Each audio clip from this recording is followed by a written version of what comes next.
ಶ್ರೀ ಜಯ ಮೃತ್ಯುಂಜಯ ಸ್ವಾಮಿಗಳ ಮೇಲೆ ಸುಳ್ಳು ಆರೋಪ ವಿರೋಧಿಸಿ ಪ್ರತಿಭಟನೆ. ಶಾಸಕರಾದ ವಿಜಯಾನಂದ ಕಾಶಪ್ಪನವರ ವಿರುದ್ಧ ಹರಿಹಾಯ್ದ ಪಂಚಮಸಾಲಿ ಸಮಾಜ ಧಿಕ್ಕಾರದ ಕೂಗು. ಯಲಬುರ್ಗಾ ಪಟ್ಟಣದಲ್ಲಿ ಶನಿವಾರದಂದು ನಡೆದ ಪಂಚಮಸಾಲಿ ಸಮುದಾಯದ ಪ್ರತಿಭಟನೆಯನ್ನ ಕಿತ್ತೂರು ಚೆನ್ನಮ್ಮ ವೃತ್ತದಲ್ಲಿ ನಡೆಸಿದರು.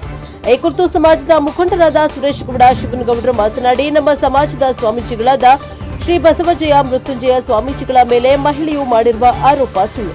ಆ ಮಹಿಳೆಯು ತಾನೇ ಹೋಗಿ ಕಂಪ್ಲೇಂಟ್ ಮಾಡಿಲ್ಲ. ಅವರ ಹೆಸರಿನಲ್ಲಿ ಬೇರೆ ಯಾರೋ ಹೋಗಿ ಮಹಿಳಾ ಆಯೋಗಕ್ಕೆ ಕಂಪ್ಲೇಂಟ್ ಕೊಟ್ಟಿರುವುದು ನೋಡಿದ್ರೆ ಇದು ಸುಳ್ಳು ಆರೋಪ. ಇದರಲ್ಲಿ ಸತ್ಯ ಇಲ್ಲ. ಶ್ರೀಗಳನ್ನ ತೇಜೋವಧೆ ಮಾಡುವ ಹುನ್ನಾರ ಕೆಲವು ಸಮಾಜ ದ್ರೋಹಿಗಳು ಮಾಡಿಸಿದ ಕುತಂತ್ರ ಎಂದು ಮೇಲ್ನೋಟಕ್ಕೆ ಕಂಡು ಬರ್ತಾ ಇದೆ. ಇದರ ಹಿಂದೆ ಕಾಣದ ಕೈಗಳ ಕೈವಾಡ ಇದೆ. ಅವರು ಯಾರೆಂದು ಸತ್ಯಾಸತ್ಯತೆ ಸಮಾಜಕ್ಕೆ ಗೊತ್ತಾಗಬೇಕು. ಅವರು ಎಷ್ಟೇ ಪ್ರಭಾವಶಾಲಿಯಾಗಿರಲಿ, ಅಂತವರ ವಿರುದ್ಧ ಕಠಿಣ ಕಾನೂನು ಕ್ರಮ ಕೈಗೊಳ್ಳಬೇಕು. ಇದನ್ನ ಸಮುದಾಯ ಸಹಿಸೋದಿಲ್ಲ.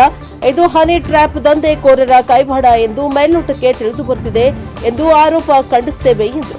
ಸ್ವಾಮೀಜಿಯವರ ಹೆಸರು ಹಾಳು ಮಾಡಬೇಕು ಎನ್ನುವ ಹುನ್ನಾರ ನಡೆಸಿದ್ದಾರೆ. ಶ್ರೀಗಳು ಪಂಚಮಸಾಲಿ ಸಮಾಜದ 2A ಮೀಸಲಾತಿ ಹೋರಾಟ ಸೇರಿದಂತೆ ವಿವಿಧ ಸಮುದಾಯಗಳ ಬೇಡಿಕೆಗೂ ಸ್ಪಂದಿಸಿದ್ದಾರೆ. ಹಲವು ವರ್ಷದಿಂದ ಹೋರಾಟ ಮಾಡುತ್ತಾ ಬಂದಿದ್ದಾರೆ. ಆ ಹೋರಾಟ ಹತ್ತಿಕ್ಕಬೇಕು ಎಂದು ಒಂದು ಹೆಣ್ಣನ್ನ ಮುಂದಿಟ್ಟುಕೊಂಡು ಸಮಾಜ ಒಡಿತೇವೆ ಎಂದ್ರೆ ಅದು ಸಾಧ್ಯವಿಲ್ಲ. ಸಮಾಜದವರು ಇಂಥದಕ್ಕೆ ಜಗ್ಗೋದಿಲ್ಲ, ಬಗ್ಗೋದೂ ಇಲ್ಲ. ದುರುದ್ದೇಶದ ಆರೋಪ ಎಂದು ವಕೀಲೆಯರಾದ ಅಕ್ಕ ಮಹಾದೇವಿ ಪಾಟೀಲ್ ಹೇಳಿದರು. ಈ ಮೊದಲು ಮುಖಂಡರು ಮಾತನಾಡಿ, ಕೃತ್ಯ ಯಾರು ಮಾಡಿಸುವವರು ಎನ್ನುವುದು ಗೊತ್ತು. ಮುಂದಿನ ಚುನಾವಣೆ ಸಮಯ ಬರಲಿ, ಆಗ ನಾವು ಏನು ಮಾಡ್ತೇವೆ ಎನ್ನುವುದನ್ನ ಮಾಡಿ ತೋರಿಸುತ್ತೇವೆ ಎಂದು ಹುನಗುಂದ ಕ್ಷೇತ್ರದ ಕಾಂಗ್ರೆಸ್ ಶಾಸಕ ವಿಜಯಾನಂದ ಕಾಶಪ್ಪನ ವಿರುದ್ಧ ಘೋಷಣೆ ಕೂಗುತ್ತಾ ಆಕ್ರೋಶ ವ್ಯಕ್ತಪಡಿಸಿದರು. ಶ್ರೀಗಳ ಮೇಲೆ ಆರೋಪವನ್ನ ಸಮಾಜ ಸಹಿಸುವುದಿಲ್ಲ.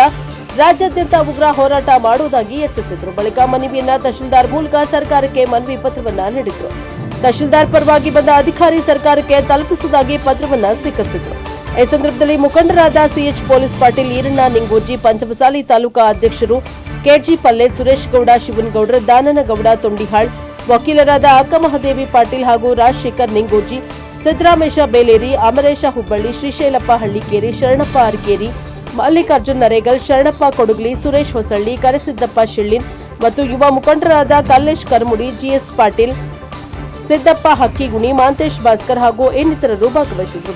ಬ್ಯೂರೋ ರಿಪೋರ್ಟ್ ಸಿಎ ಎನ್ಕೆಎಸ್ ಟಿವಿ4 ಯಲಬುರ್ಗಾ. ಮತ್ತೇನೂ ಇಲ್ಲ. ಈ ಒಂದು ದುರುದ್ದೇಶ ಇಟ್ಟುಕೊಂಡು ತಮ್ಮದೇ ಸರ್ಕಾರ ಇದ್ದಂತ MLAಗಳನ್ನ ಮುಂದಿಟ್ಟು ಕೆಲವು ಜನ ಒಬ್ಬಿಬ್ಬರು ಮಾತ್ರ ಈ ಒಂದು ಷಡ್ಯಂತ್ರದಲ್ಲಿ ಭಾಗಿಯಾಗಿದ್ದಾರೆ.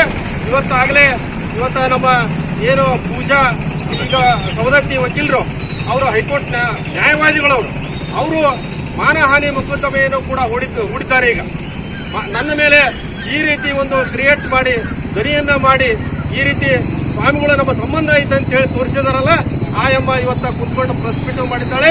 ಇವತ್ತ ಕಾನೂನು ಹೋರಾಟವನ್ನು ಮಾಡ್ತಾ ಇದ್ದಾಳೆ. ಅಂದ್ರೆ ಇದ್ರ ಉದ್ದೇಶ ಏನಂದ್ರೆ, ಯಾರ ನಿಂದಿರಿಸಿ ಯಾರ ಮಕ್ಕಳು ನಿಂದಿರಿಸಿ ಏನಾರ ಒಂದು ಸ್ವಾಮಿಗಳಿಗೆ ಕಪ್ಪು ಚಿಕ್ಕೆ ಹುಟ್ಟಿಸಿ ಇವ್ರು ಬಗ್ಗು ಬಡಿಬೇಕು ಅನ್ನೋ ಒಂದು ಸರ್ಕಾರದ ಧೋರಣೆ ಐತೆ ಅಂತ ನನ್ನ ಅನುಮಾನ. ಹಾಗಾಗಿ ಈ ಒಂದು ಅನುಮಾನಕ್ಕೆ ನೀವು ಎಡೆ ಕೊಡಬೇಡ್ರಿ. ಸತ್ಯಾಸತ್ಯತೆಗಳನ್ನ ನೀವು ಪುನರಾವರ್ಶನೆ ಮಾಡಿ ಇವತ್ತು ಏನು ತಪ್ಪು ಮಾಡಿದ್ದಾರೆ, ಆಯಮ್ಮ ಸಂತ್ರಸ್ತೆ ಅಂತ ಹೇಳ್ತಾಳಲ್ಲ, ಆಕಿ ಕಂಪ್ಲೇಂಟ್ ಕೊಟ್ಟಿಲ್ಲ. ಕೊಟ್ಟ ಸಿದ್ದರಾಮಯ್ಯನವರು ಕಂಪ್ಲೇಂಟ್ ತಗೊಳಕ್ ಬರೋದಿಲ್ಲ. ಮಹಿಳಾ ಒಂದು ಅದಕ್ಕೋಗಿ ಆಕಿನೂ ಹೇಳಿದಾಳ, ನಾಗಲಕ್ಷ್ಮಿ ಅವರು, ಚೌಧರಿ ಅವರು ಕೂಡ ಹೇಳಿದಾರ, ಇದು ನೀವೇ ಬಂದು ಖುದ್ದಾಗಿ ಕೊಡ್ಬೇಕು, ಆಕೆ ಗೊತ್ತಿಲ್ಲ, ಆಕೆ ಕೊಟ್ಟಾರ ಯಾರನ್ನೋದು ಆಕೆ ಗೊತ್ತಿಲ್ಲ ಅಂತ ಹೇಳ್ತಾಳ. ಅಂದಾಗ ಅಂತ್ಯಕ್ಕಂತ್ಯ ಮ್ಯಾಗ ಇವತ್ತು ಬಸ್ಸಿನ ದಿವಸದೊಳಗ ನಿಮಗೆ ಬಹಳ ಹಿನ್ನಡೆ ಆಗುತ್ತೆ. ದಯವಿಟ್ಟು ಇದನ್ನ ಅರ್ಥ ಮಾಡ್ಕೊಳ್ರಿ. ಇಂಥ ಒಂದು ಯೂಟ್ಯೂಬ್ ಚಾನಲ್ ಇರೋಕೆ ಕ್ರಮ ತಗೊಳ್ರಿ ಅಂತ ಹೇಳ್ತೀವಿ ನಾವು. ನಾವೇನು ಇವತ್ತು ಸ್ವಾಮಿಗಳ ಬಗ್ಗೆ ಬೆಂಬಲವಾಗಿ ನಿಂತಿಲ್ಲ. ನಮ್ಮ ಸಮಾಜಕ್ಕೆ ಕಪ್ಪು ಚುಕ್ಕೆ ತರುವಂತ ಕೆಲವು ಜನ ಮಾತ್ರ ಈ ರೀತಿ ಮುಂದೆ ಬರ್ತಾ ಇದ್ದಾರೆ. ಅದರಿಂದ ಯಾರೇ ಇರಲಿ, ಒಂದು ವ್ಯಕ್ತಿ ಇರಲಿ, ಸರ್ಕಾರ ಇರಲಿ,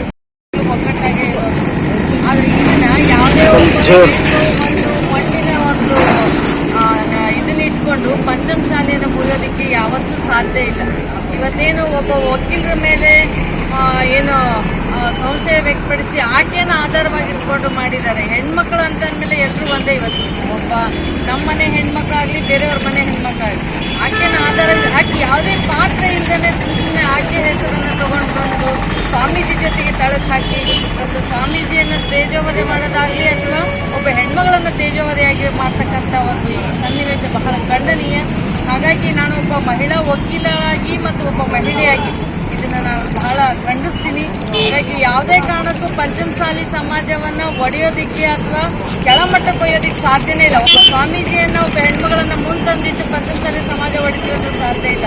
ಅದು ಯಾವಾಗಲೂ ಗಟ್ಟಿಯಾಗೇ ಇರುತ್ತೆ, ಯಾವಾಗಲೂ ನಾವು ಮುನ್ನುಗ್ತೀವಿ ಅಂತ ಹೇಳಕ್ ಇಷ್ಟಪಡ್ತೀನಿ.